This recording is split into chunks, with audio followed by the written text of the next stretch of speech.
Further గా continue చేయమంటుంది. నేను basically long term invest.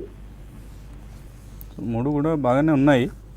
కొద్దిగా ఉద్యోగంలో కూడా ప్రాఫిట్లో ఉన్నారు ఆయన. ఇన్ఫాక్ట్ ఉద్యోగంలో లాస్లో ఉన్నారు. Maybe India cements and GNFC రెండు మంచి ప్రాఫిట్స్లో ఉన్నారు. సో డెఫినెట్లీ ప్రాఫిట్స్ రన్ చేయండి. కానీ ఇండియా సిమెంట్స్లో 80% ప్రాఫిట్లో ఉన్నారు కాబట్టి మీరు ఎక్కడ ప్రాఫిట్లో ఉన్నారో అక్కడ తప్పకుండా మీరు కరెంట్ మార్కెట్ ప్రైస్ నుంచి ఒక 10% కింద స్టాప్ లాస్ పెట్టుకుని డెఫినెట్లీ క్యారీ ఫార్వర్డ్ చేయమని అంటానండి. ఎందుకంటే ఓవరాల్గా ఇంకా కూడా మార్కెట్లో మీకు ఎక్కువ లాభాలు వచ్చే అవకాశం ఎక్కువ కనబడింది. Ujjivan will take some time అండి. రీసెంట్లీ ఉజ్జీవన్, ఈక్విటాస్ ఇటువంటివన్నీ కూడా F&Oలోకి వచ్చాయి కాబట్టి కొంచెం trading activity and short sellers కూడా వస్తారు.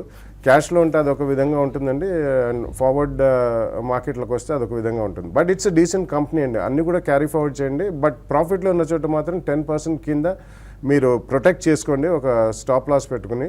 ఇన్ కేస్ క్వాంటిటీ ఎక్కువ ఉంటే మాత్రం ఈ రిజల్ట్ సీజన్ అయిపోయిన తర్వాత, అంటే ఓవరాల్ రిజల్ట్ సీజన్ అయిపోయిన తర్వాత కొద్దిగా ప్రాఫిట్ బుక్ చేయండి. లైక్ ఇండియా సిమెంట్స్లో మేబీ 20-25% క్వాంటిటీ ప్రాఫిట్ బుక్ చేసినా బాగానే ఉంటుంది. ఓకే అండి. తర్వాత ఈ కాలర్ లైన్లో ఉన్నారు, హైదరాబాద్ నుంచి బాలాజీ. హలో.